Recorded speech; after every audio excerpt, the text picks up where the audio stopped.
बॉम्बे हायकोर्टाच्या नागपूर खंडपीठाने एक महत्त्वाचा निर्णय दिला आहे। हायकोर्टाने स्पष्ट केले आहे की लाऊडस्पीकरचा वापर करणे हा धर्माचा अनिवार्य भाग नाही। कोर्टाने हेही स्पष्ट केले की कोणत्याही व्यक्तीला अनावश्यक आवाज ऐकण्यास भाग पाडता येत नाही। हा निर्णय गोंदिया जिल्ह्यातील मस्जिद गौसियाच्या एका याचिकेला फेटाळताना देण्यात आला होता। या याचिकेत मशिदीत लाऊडस्पीकरचा वापर पुन्हा सुरू करण्याची मागणी करण्यात आली होती। कोर्टाने नमूद केले की याचिकाकर्त्याकडे असे कोणतेही कायदेशीर किंवा धार्मिक दस्तऐवज नव्हते ज्यावरून नमाज करताना लाऊडस्पीकरचा वापर अनिवार्य आहे हे सिद्ध होत असेल।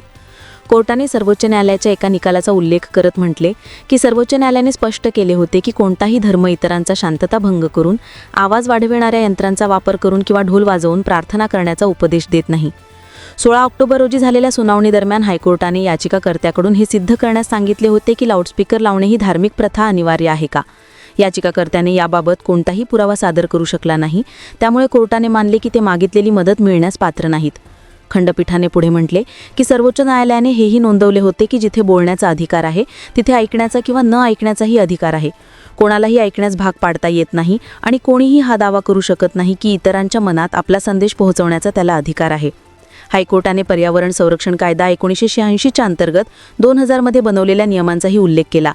या नियमांमध्ये ध्वनी प्रदूषणामुळे होणाऱ्या आरोग्य धोक्याबाबत माहिती दिलेली आहे। कोर्टाने हेही स्पष्ट केले की ध्वनी प्रदूषणामुळे लोकांना किती त्रास होऊ शकतो। लाऊडस्पीकरमधून होणाऱ्या आवाजामुळे लोकांची झोप बिघडू शकते आणि त्यांना तणावही येऊ शकतो। त्यामुळे या प्रकरणात कोर्टाने मशिदीची याचिका फेटाळली। महाराष्ट्रातील ताज्या आणि महत्त्वपूर्ण बातम्या पाहण्यासाठी आजच आमच्याला सबस्क्राइब करा आणि बेल आयकॉन प्रेस करा।